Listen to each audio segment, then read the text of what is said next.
Hello everyone.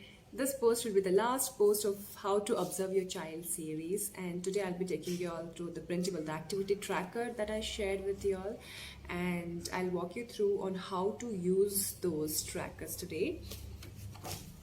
So what I've done is, so there are 4 pages where I've given the list of schemas and how to observe your child's schema and then note it down, and then there are the activity notes age-wise 0 to 12 months, 1 to 2 and 2 to 3 years. So what I've done is I've taken the printout of the schemas in one sheet.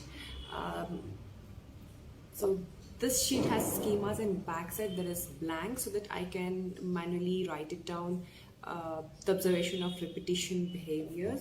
And then another sheet I had the activity notes for 1 to 2 years. On the same sheet backside I have activity notes for 2 to 3 years so that I could make use of the same sheet for both the ages. Now that my son is turning 2 years soon, so I'll be moving from this 1 to 2 years to 2 to 3 years.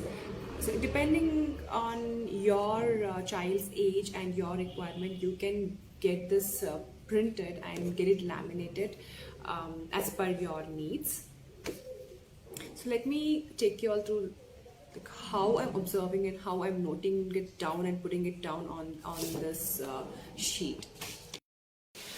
Before I get into this activity tracker and observation notes, the one thing that I wanted to share is these schemas will be of great help for child between 0 to 3 years. The reason being, the child will have some need for to develop their skills, and they won't be able to communicate it, right? So when they are throwing, they are trying to communicate that they need something to throw, to understand what is happening when they throw the things, and they are learning something from it. Okay, and children of above 3 years, they will have multiple schemas. All right, you will see most of the schemas overlapping with each other, and of course they will be able to communicate it well to you. If they need something, they want to play something, and they will be able to communicate it to you, and you will be able to provide most of the things when they start communicating, right? But with younger children, they won't be able to communicate, and they themselves will not know what's happening with them. They are just exploring through the action, and that is where the observation plays a major role. It is completely you as a parent and you as an observer has to identify what they're trying to do, note it down every single time, and then provide activities. And also between 0 to 3 is where their brain will be developing at high speed, and the maximum part of their brain will be developing during this age. It is important to provide as much as exposure for them, so that every action they do gets registered in their subconscious mind, and that is what is going to help throughout their life. Okay, and as in when the child grows, you will not see trajectory schema. For example, a child will not, an older kid will not throw things because they would already know what happens if they throw, and such kind of schemas will vanish over the period of time, and that's the reason we don't keep into consideration a lot of the schemas and all for about 3-4 years and above. Okay, so all right, so let's see how to observe your child, and then note down on your daily observation basis. So I have made a list of schemas, and I have observed my child for 5 days, and that I'm going to take you all through my observation notes today. Now, this is a schema table. So what I do is, on daily basis, I observe, and end of the day what I do is, whenever I see him performing any of these activities and they could relate to any schema, then every day I come here and I put a tick mark over that particular schema. Suppose on Monday I saw any transportation schema, I put a tick mark.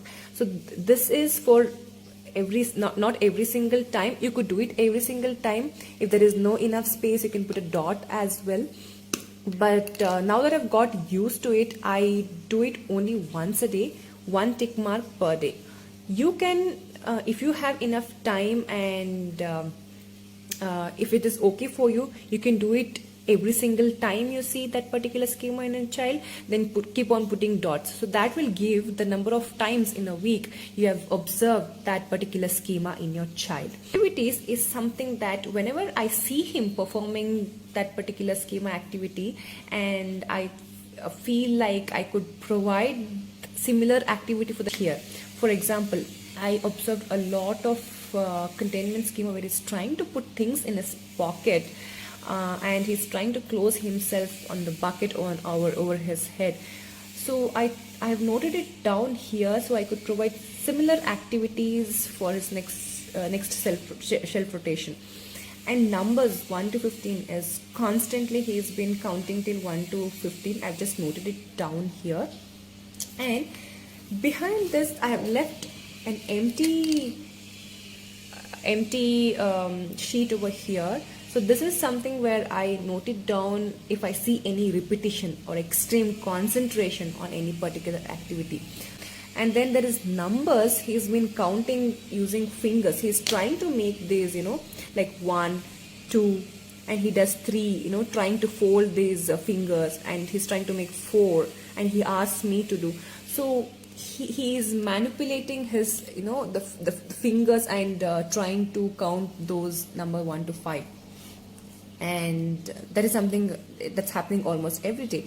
And containment schema, as I said, trying to put things into pocket, and there's a lot of movement in climbing. So now I know that if I do not provide enough movement kind of activities for him, he is going to throw tantrums, okay, because he needs a lot of movement right now. That is what I observe.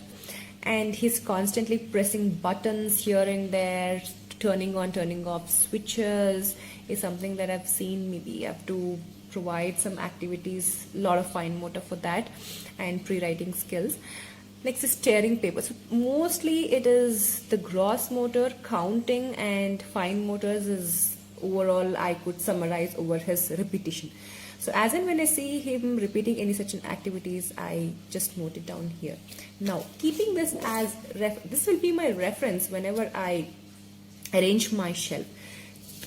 So what I do is I just jot it down, summarize this one on the activity notes. So I'm going to use a 2 to 3 years one for now, because he will be soon turning 2. Because I'll need to provide a pre-math activity. There's a lot of counting that's also happening. So all this while I was using this 1 to 2 year one, which does not have the math or language, the concrete one. But next I'm going to introduce that one. So what I will do is, looking at this one, now the transportation schema. Most of the life skill activities includes transportation schema, so I don't have to separately keep anything in the shelf. So I'm not going to add this transportation schema over the activity list. Next is connecting schema. So in schema 1, I'm going to write it as connecting schema over here. And next is the rotational. Rotational is also, I've kept a lot of things in his treasure basket. And so I'm going to write here rotational schema. Then it's trajectory schema. Most of the for example the ball or simple things. So I'm going to not separately keep things for trajectory. There are a couple of things in his treasure basket. Orientation schema, this is not something I could keep in the shelf, so I'm not going to take into consideration here in this activity sheet. Next is containment schema, same as well. Enclosing schema, so I'm going to write here like enclosing schema. So what I will do is, let's take an example of the existing shelf from the previous post. Now connecting schema, I have fish magnet already. Now that fish magnet is also a fine motor. Next, for rotating schema, I have bowling, and that is also a gross motor one. And then enclosing, say next maybe I'm going to keep a purse for that, so I'm going to write it down. So that will also be as the fine motor one. Sensory, I'm going to keep kinetic sand. And then for connecting schema, maybe I'll keep a lock and key. Fine motor, again, that will act as a fine motor as well. So in most of your activities will fall into fine motor as well, but I'm going to just keep the major ones, okay? And then rotating, maybe I can keep some ring for him to rotate, ring or bangle for him to rotate. For pretend and play, say for example, kitchen or animals, you can write it on whatever you want. Then for language, maybe I'm going to keep rhyming box. Okay, then pre-math, some counting, maybe beats for him to count. Okay, and then connecting rotate. So you can make something like this. So as I said in my previous post, I'm not going to exceed more than 3. So whatever it is, let's keep it balanced. So we know that everything has, all of these activities has at least 1. Well and good. Some of it there are like 2. Well and good. So this gives in complete, the idea that you're giving a balanced activities. Maybe you can write down the physical as well if you want here, separate balancing board or something like that. So keep it ready so that next time this will help you, like what you have given, the exact, you can keep on replacing it. So this is something that's going to, I have the similar one in my laptop Excel sheet, and that is where, I go on filling it here. Sometimes I make use of these printables as well. So you will have this, say for example, I change my shelf somewhere around like once in 2 weeks or once in 15 days or so. So what I do is every day I have this activity list, right? So every day I'm going to see if some activities out of this is not used. Okay, suppose Monday, I say Monday he has touched everything, so I'm okay with that. And Tuesday he did not touch fish magnet, I'm going to mark red here. Okay, and Wednesday he did not touch this one, I'm going to mark. Again, Thursday he did not touch fish magnet. Friday he did not touch fish magnet. So this will give me an idea that after 15 days or after some days I need to replace it. He is not showing interest because he might not be interested in it, or he doesn't know the purpose of it yet, or it is not interesting, it's not developmentally appropriate for him. So I know that I'm going to remove this one. So these red dots will give me a red flag that this is something that he has not used every day, and I mean this particular day or this particular number of time.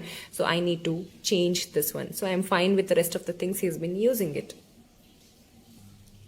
You could also take, the separate color for this one, says for example green, and keep on marking what your child is using a lot out of it, and you can mark that as well. I don't generally do that. I just observe and write it in the repetition part to avoid repetition, or you can make use of the other color and keep on putting dots on which to identify which your child is more interested as well. This all might sound like a bit tedious routine, but as in when you start practicing it maybe for a month or 2, you'll get used to it, and it will not only help your child in their developmental need, but also it will reduce your parental stress as well. So now you know why your child is behaving like that, and what is something your child is not liking it, and what I need to do it. So this will make your work and your life much easier, trust me. Once you get a hang of it, it will be easy for you to you know it instantly what you need to do when you try to understand, and it will just take a couple of months for you to get used to it, and once you used to it, trust me, it will be amazing. I hope the series have helped you all and change the perspective of how we see our child, and they do not do something to harm anyone. They're just trying to learn, develop, and trying to communicate their needs to us, and that is what we need to understand, and this process is going to make our life much easier. So if you have any doubts or comments, just drop in the comment section. Have a nice day and happy parenting.